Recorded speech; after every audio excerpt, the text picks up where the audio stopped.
ಹದಿನೆಂಟನೇ season ಐಪಿಎಲ್ನ table topper ಆಗಿರುವಂಥ ಆರ್ಸಿಬಿಯ success ಕ್ರೆಡಿಟ್ನ ಪ್ಲೇಯರ್ಗಳಿಗೆ ಕೊಡಲೇಬೇಕು. ಬ್ಯಾಟಿಂಗ್, ಬೌಲಿಂಗ್, ಫೀಲ್ಡಿಂಗ್ ಹೀಗೆ ಎಲ್ಲದರಲ್ಲೂ ಕೂಡ ಎಫರ್ಟ್ ಇದ್ದದ್ದಕ್ಕೆ ಇವತ್ತು ನಂಬರ್ 1 ಪೊಸಿಷನ್ನಲ್ಲಿ ಇರೋದು. ಅಟ್ ದಿ ಸೇಮ್ ಟೈಮ್ ಈ ಸಕ್ಸಸ್ ಹಿಂದೆ ಸ್ಟ್ರೆಂತ್ ಆಗಿ ನಿಂತಿರೋದು coaching staffs, especially DK alias Dinesh Karthik. ಬ್ಯಾಟಿಂಗ್ನಲ್ಲಿ ಆರ್ಸಿಬಿಯ ಪಾಲಿಗೆ ಆಪದ್ಬಾಂಧವನಾಗಿದ್ದ ಡಿಕೆ ಮೆಂಟರ್ ಆದಮೇಲೆ ರೆಡ್ ಆರ್ಮಿ ಕ್ಯಾಪ್ನ ಮೈಂಡ್ ಸೆಟ್ಟೇ ಬದಲಾಗಿದೆ. ಇಂಟ್ರೆಸ್ಟಿಂಗ್ ವಿಚಾರ ಅಂದರೆ Dinesh Karthik mentor and batting coach ಆಗಿದ್ದರ ಹಿಂದಿನ ಸೂತ್ರಧಾರ ಕಿಂಗ್ ವಿರಾಟ್ ಕೊಹ್ಲಿ. ಹಾಗಾದರೆ ಡಿಕೆ ಬಂದ ಮೇಲೆ ತಂಡದಲ್ಲಿ ಏನೆಲ್ಲ ಬದಲಾವಣೆ ಆಯಿತು? ಕೊಹ್ಲಿ ಹೇಳಿದಂಥ ಆ ಮಾತು ಸತ್ಯವಾಯ್ತಾ? ಟ್ರೋಫಿ ಟಾರ್ಗೆಟ್ ಹೇಗಿತ್ತು?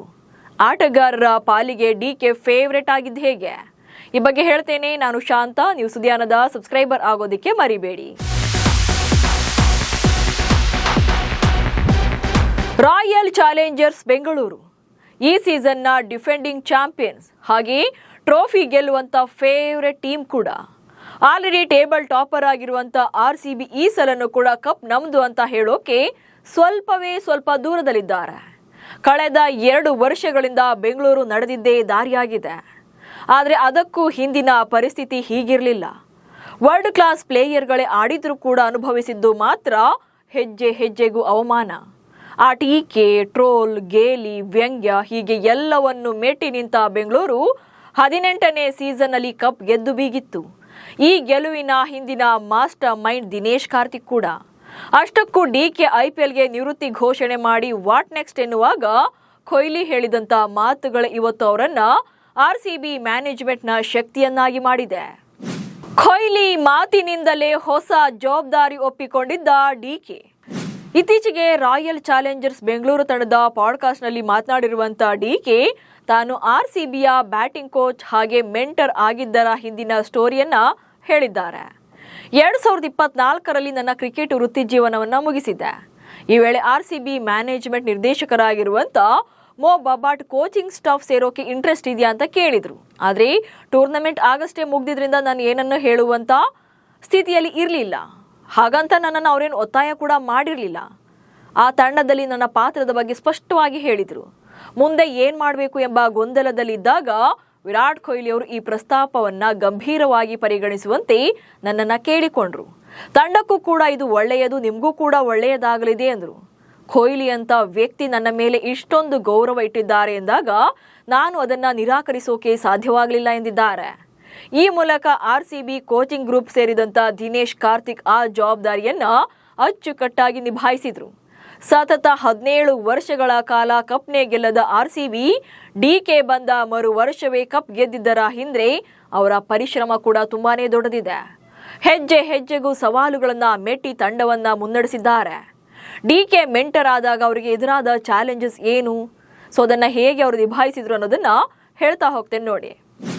2024ರ ಐಪಿಎಲ್ ಬಳಿಕ ದಿನೇಶ್ ಕಾರ್ತಿಕ್ ನಿವೃತ್ತಿಯನ್ನ ಘೋಷಣೆ ಮಾಡಿದಾಗ 2025ರ ಐಪಿಎಲ್ಗಾಗಿ ಮೆಗಾ ಹರಾಜು ನಡೆಯುತ್ತೆ. ಅಂದರೆ 2025ರ ಐಪಿಎಲ್ಗಾಗಿ ಆ ವರ್ಷ ಮೆಗಾ ಹರಾಜನ್ನು ಆಯೋಜನೆ ಮಾಡಲಾಗುತ್ತೆ. ಸೊ ಇದು ದಿನೇಶ್ ಕಾರ್ತಿಕ್ ಅವರ ಪಾಲಿಗೆ ಎದುರಾದಂಥ ಅತಿ ದೊಡ್ಡ ಟಾಸ್ಕ್, ಹಾಗೆ ಮೊದಲನೇ ಟಾಸ್ಕ್. ಯಾಕಂದರೆ ಮೆಗಾ ಹರಾಜಿದ್ದಾಗ ಹೆಚ್ಚಿನ ಆಟಗಾರನ ಖರೀದಿ ಮಾಡಬೇಕಾಗುತ್ತೆ. ಇದಕ್ಕಾಗಿ ಅವರು ಮೆಂಟಲಿ ರೆಡಿ ಆಗ್ತಾರೆ. ಸೊ ಇದು ಅವರಿಗೆ ಬಂದಂಥ ಮೊದಲ ಟಾಸ್ಕ್. ಹಾಗೆ ಮೆಗಾ ಹರಾಜಿನಲ್ಲಿ ಆಟಗಾರರ ಶಾರ್ಟ್ ಲಿಸ್ಟ್ ಹಾಗೆ ಗ್ರೌಂಡ್ ವರ್ಕನ್ನು ಮಾಡುವಂಥದ್ದು. ಇಲ್ಲಿ ಮೆಗಾ ಹರಾಜು ಆಗ್ತಾ ಇದೆ ಅಂದಾಗ ಎಲ್ಲ ಫ್ರಾಂಚೈಸಿಗಳು ಕೂಡ ತಮಗೆ ಯಾವ ಆಟಗಾರರ ಮೇಲೆ ನಾವು ಫೋಕಸ್ ಮಾಡಬೇಕು, ಅವರಿಗಾಗಿ ಅವರ ರೋಲ್ ಏನು, ಅವರಿಗೆ ಎಷ್ಟು ಹಣವನ್ನು ಮೀಸಲಿಡಬಹುದು, ಅವ್ರು ಬಂದರೆ ಹೇಗೆ ಪ್ಲಸ್ ಆಗುತ್ತೆ, ಸೊ ಯಾವ ಕೋಟಾದಲ್ಲಿ ಬರಬೇಕು ಅನ್ನೋದೆಲ್ಲರ ಬಗ್ಗೆ ಕೂಡ ಅವರು ಗ್ರೌಂಡ್ ವರ್ಕನ್ನು ಮಾಡ್ತಾರೆ. ಸೊ ಅದೇ ರೀತಿಯಾಗಿ ದಿನೇಶ್ ಕಾರ್ತಿಕ್ ಕೂಡ ಈ ಮೆಗಾ ಹರಾಜಿಗಾಗಿ ಡೇ ಆ್ಯಂಡ್ ನೈಟ್ ಪರಿಶ್ರಮ ಪಟ್ಟಿದ್ದಾರೆ, ಗ್ರೌಂಡ್ ವರ್ಕ್ಗಳನ್ನು ಮಾಡಿದ್ದಾರೆ.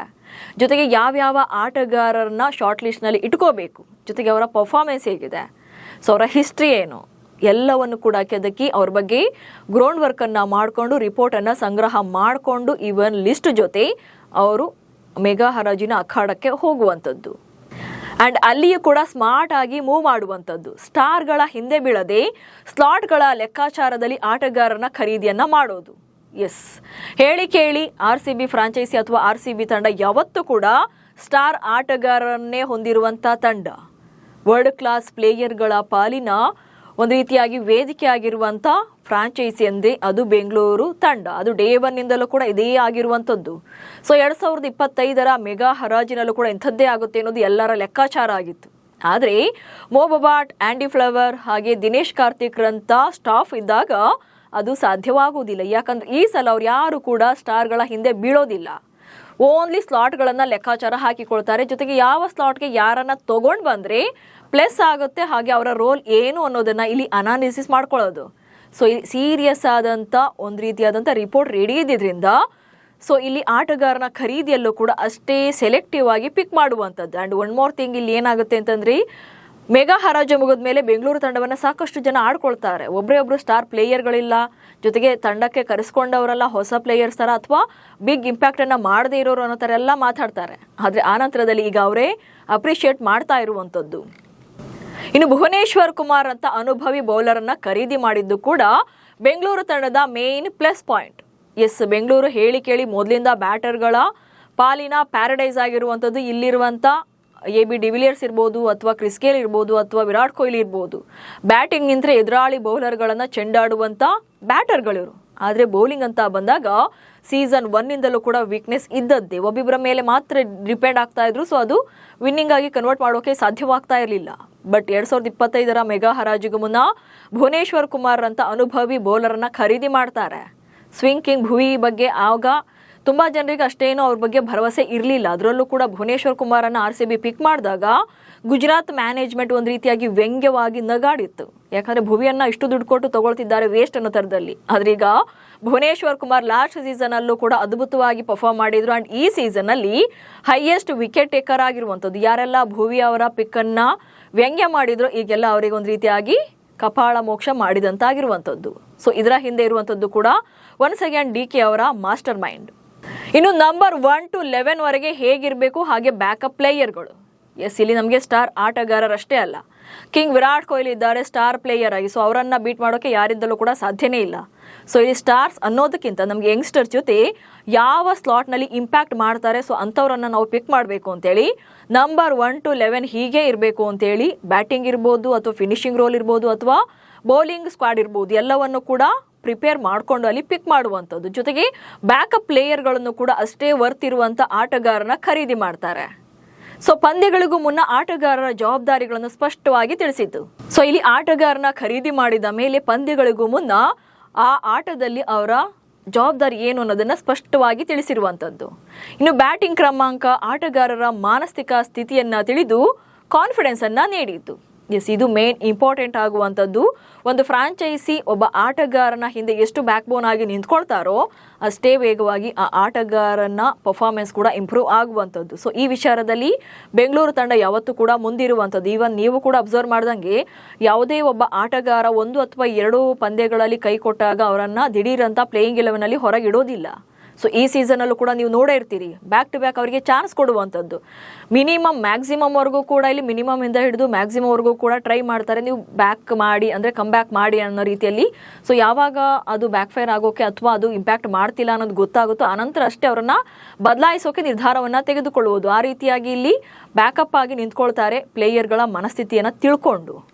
ಇನ್ನು ಇದೆಲ್ಲಕ್ಕಿಂತ ಹೆಚ್ಚಾಗಿ ದಿನೇಶ್ ಕಾರ್ತಿಕ್ RCBಯಲ್ಲಿ ಆಡಿರುವಂಥ ಅನುಭವ ಇರೋದ್ರಿಂದ ಗೈಡೆನ್ಸ್ ಕೂಡ ಸುಲಭ ಆಗಿರುವಂಥದ್ದು. ಎಸ್, ಈಗ ಬ್ಯಾಟರ್ ಆಗಿ ಅವರು ಕೂಡ ಆಪದ್ಬಾಂಧವನಾಗಿ ಆಡಿದ್ರು. ಸೊ ವಿಕೆಟ್ ಕೀಪಿಂಗ್ ಅನ್ನ ಮಾಡ್ತಾ ಇದ್ರು, ಫಿನಿಷರ್ ರೋಲ್ ನಲ್ಲಿ ಬಿಗ್ ಪ್ಲೇಯರ್ ಆಗಿ ಮಿಂಚುತ್ತಾ ಇದ್ರು.